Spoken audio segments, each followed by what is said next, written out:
Lizzie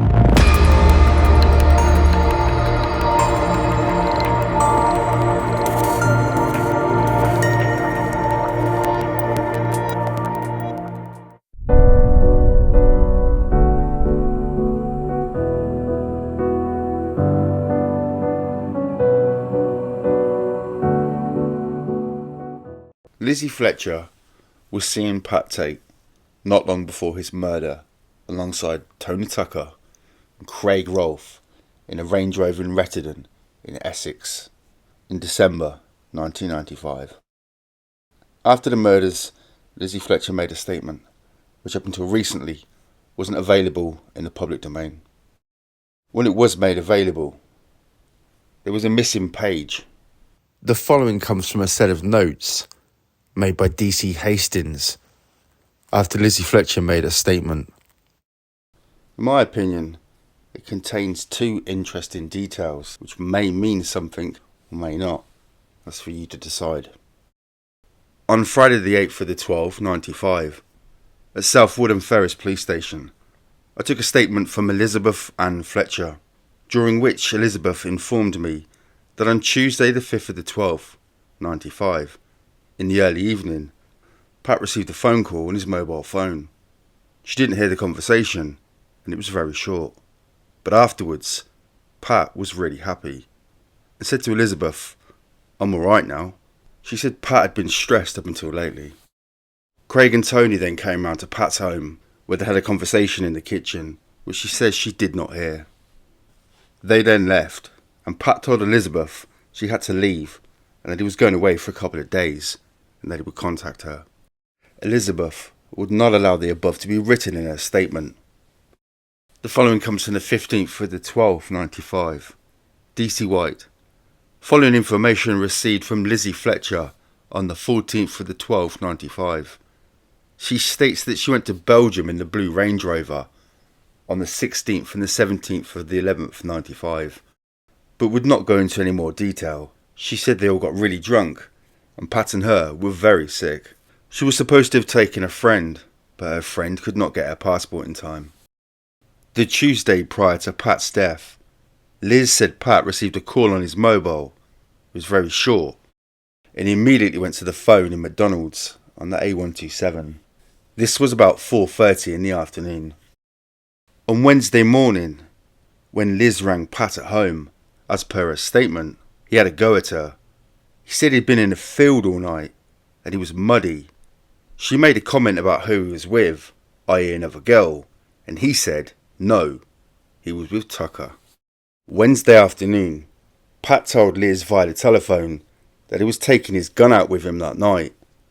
Liz says she had not seen the gun, but it's similar to one of the guns used in Pulp Fiction, possibly an Uzi.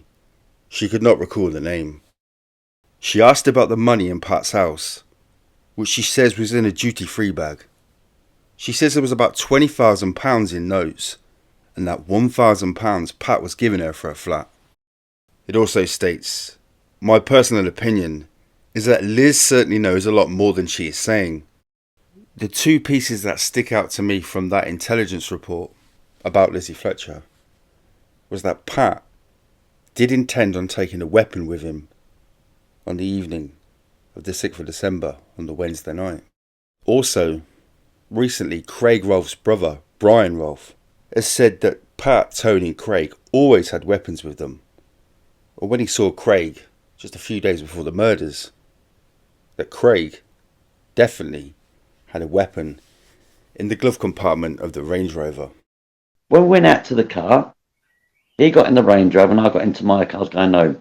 And I opened the passenger's door and he opened the glove compartment, took a gun out of the glove compartment. It's 2 nights before he was killed. So when they happened that night, there was no guns found. Doesn't make sense to me, and I know they carry guns.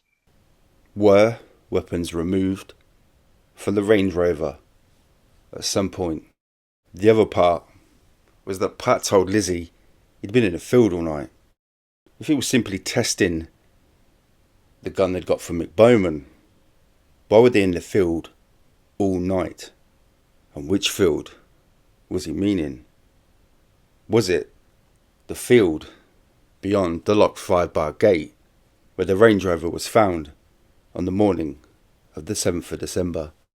And then on Tuesday, Pat receives his phone call, which makes him happy, and then says to Elizabeth that everything's alright now. What was the contents of this phone call?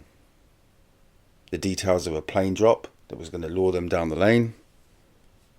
But the weather being like it was, why would they then say on the Tuesday, oh, everything's going to be fine, plane's coming over, Pat's all happy, the meal celebration has already been booked, the pre-celebration, but then suddenly the plane's not going to be coming for a couple of days because the weather's bad. Was this the Coke deal that Billy Jasper mentions that was going to be arranged for the Wednesday evening? Another interesting point to make is that the polo that was picked up for Lizzie Fletcher contained bullet holes. When and where were these from? And who was shooting at Pat Tate? If it was Pat Tate, and was this attempt from Steve Nipper Ellis? How much of what is in this and Lizzie Fletcher's statement is key to what happened on the evening of the 6th of December 95?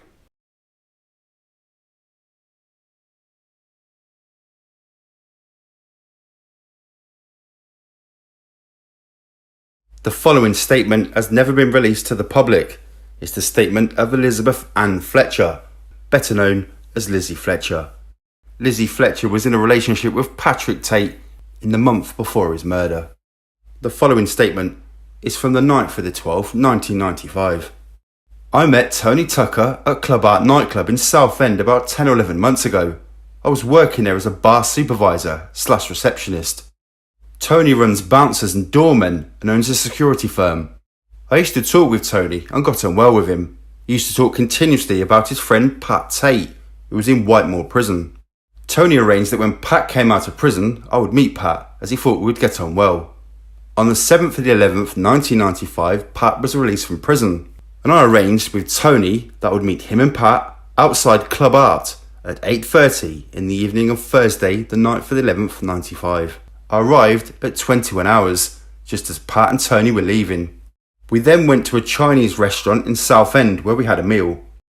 Later that night, I went to Pat's house in Gordon Road, Basildon. We got on really well together and began going out together. We had a sexual relationship. In our short relationship, I stayed at Pat's house nearly every evening. In the weekdays, I worked during the day, but at weekends, I would stay during the day as well. Most evenings we stayed in, but we did go out to nightclubs like Raquel's and Berwick Manor in Raynham. We only stayed at Raquel's for half an hour, so Tony could talk to the manager as he ran the doorman there. The people that Pat went around with was Tony Tucker and Craig Rolfe. They were very close and trusted each other. I don't think Pat trusted anyone else. Pat owned a black Mercedes E-registration, but sometimes he would go out in a blue Range Rover with Craig and Tony. Craig always drove. Tony lives with Anna. They have been together for quite a few years. Through Tony, I met Donna Garwood. Tony looks after Donna. Craig lives with a Donna. I cannot recall her last name. If we went out, it was normally with these people. When we went out, I found out that Pat and Tony were well respected by everyone we met. I was not allowed to talk to people Pat did not like or respect. I think people respected Pat because he'd been to prison for armed robbery, and he was a big man. He was 6'2" and 19.5 stone. The following page of the statement is missing. Said he'd call back at 1400 hours.